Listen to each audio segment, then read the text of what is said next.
don't know why I stopped at that diner.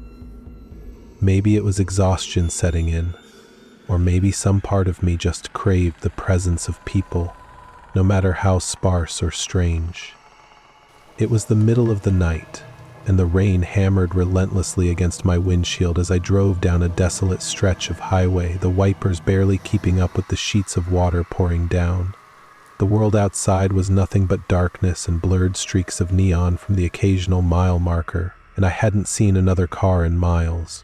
The endless monotony of the road was hypnotic, the hum of the engine and the rhythmic thud of rain against the roof lulling me into a state just shy of sleep. When the flickering red neon sign appeared in the distance, blinking open 24 hours in faded letters, it felt almost like an oasis in the void. My stomach growled, a sharp pang of hunger gnawing at me, and I figured a cup of coffee and something warm to eat might help push me through the rest of the drive.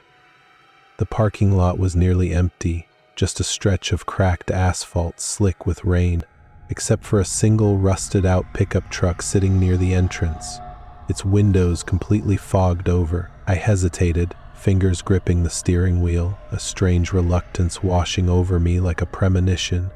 But the wind was howling now, rattling the car, and I shook the feeling off. It was just a diner, just a quick stop. Pulling my jacket tightly around myself, I stepped out into the storm, my boots splashing against the flooded pavement as I made my way to the entrance. The place looked like it had been standing for decades, maybe longer. The walls were dull and faded, cracked paint peeling along the edges like the skin of something long dead. The fluorescent lights inside flickered erratically, buzzing with that weak, dying hum of something past its prime but unwilling to let go. A small bell above the door gave a weak, defeated jingle as I pushed it open, and the moment I stepped inside, an unnatural stillness settled over me, like I had walked into a room where someone had just been speaking, but all conversation had abruptly ceased. The diner was almost empty. The only other patron was an old man hunched over at the counter, stirring a bowl of what looked like oatmeal with slow, deliberate movements, as though he had all the time in the world and nothing left to do with it. The air was thick with the stale scent of burnt coffee, undercut by something else, something faintly metallic, like the distant tang of rust or blood. The walls were lined with faded photographs, their glass frames smudged and dust-covered, faces trapped behind time-stained glass. The booths, once a vibrant red, had faded to a dull maroon, their cracked vinyl seats revealing tufts of stuffing like exposed bone. A jukebox sat in the far corner, not playing music, just emitting a faint, almost imperceptible buzzing sound, as if something inside was still trying to function but had long since forgotten how. I hesitated before choosing a booth near the window, but the moment I sat down I regretted it. The cushion beneath me sank in an unsettling way, almost as if something beneath the vinyl shifted under my weight. A thick layer of dust coated the tabletop, and when I absently ran a finger through it, I noticed something strange. Faint scratches in the surface, deep and jagged, not random scuffs but deliberate marks, like someone had carved them there on purpose. The kitchen door swung open and a waitress emerged, her uniform worn and yellowed, the fabric thinning at the seams like it had been washed 1,000 times too many. A plastic name tag pinned to her chest read, Alice. The letters slightly faded, as if they too were trying to disappear. She had a smile fixed onto her pale face, but it didn't quite reach her eyes.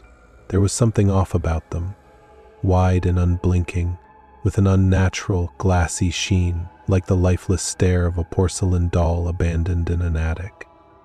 "Long drive?" she asked, her voice carrying a forced cheerfulness, too bright for the graveyard shift in a place like this. I nodded, my throat suddenly dry, an odd sense of unease crawling up my spine.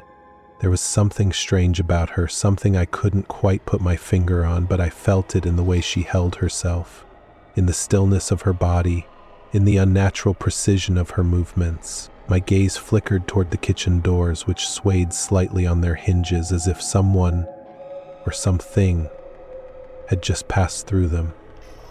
I hadn't heard a sound, no footsteps, no voices, just the faint, persistent hum of the jukebox in the corner and the quiet, rhythmic scraping of the old man's spoon against his bowl.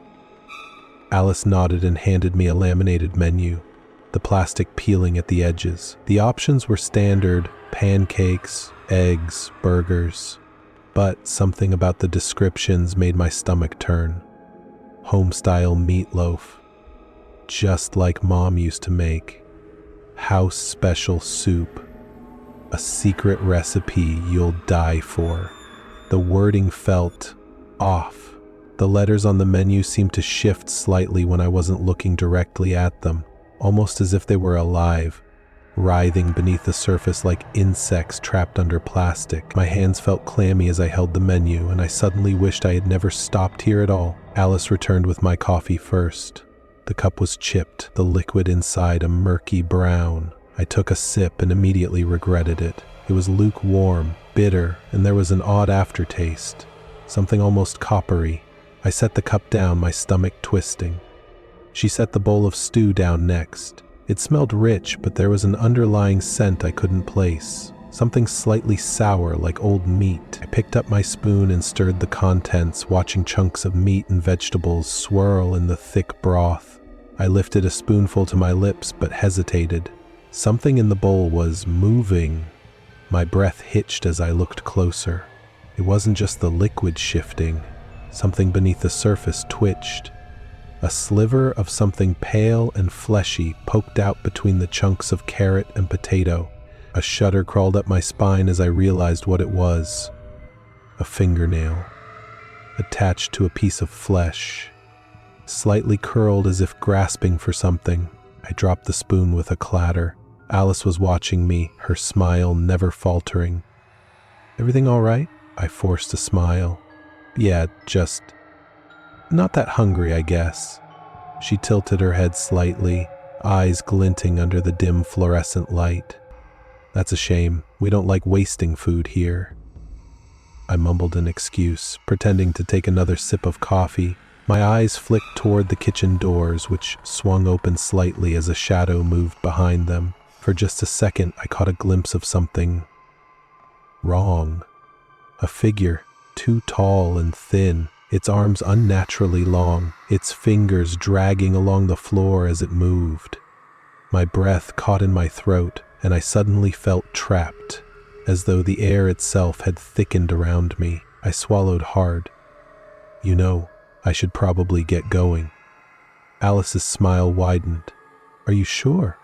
You've barely touched your meal." I grabbed my wallet, throwing down a 20. "Yeah, long drive ahead."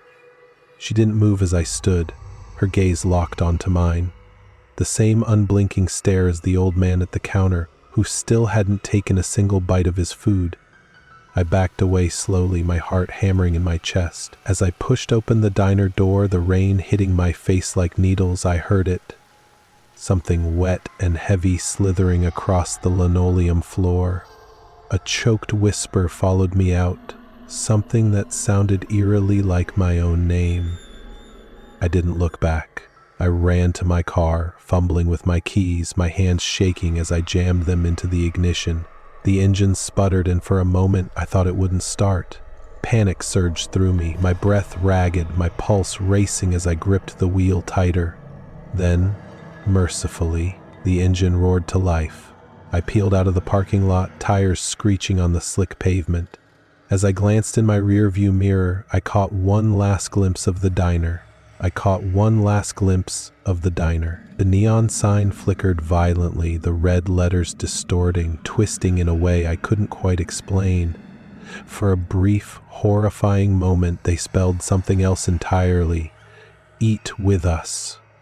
The words seemed to hang in the air as if alive, pulsating with a sinister energy. I didn't stop to make sense of it. My foot slammed the pedal harder, the rain blurring everything outside the car, but I couldn't shake the feeling that something was still watching me. I didn't stop to make sense of it.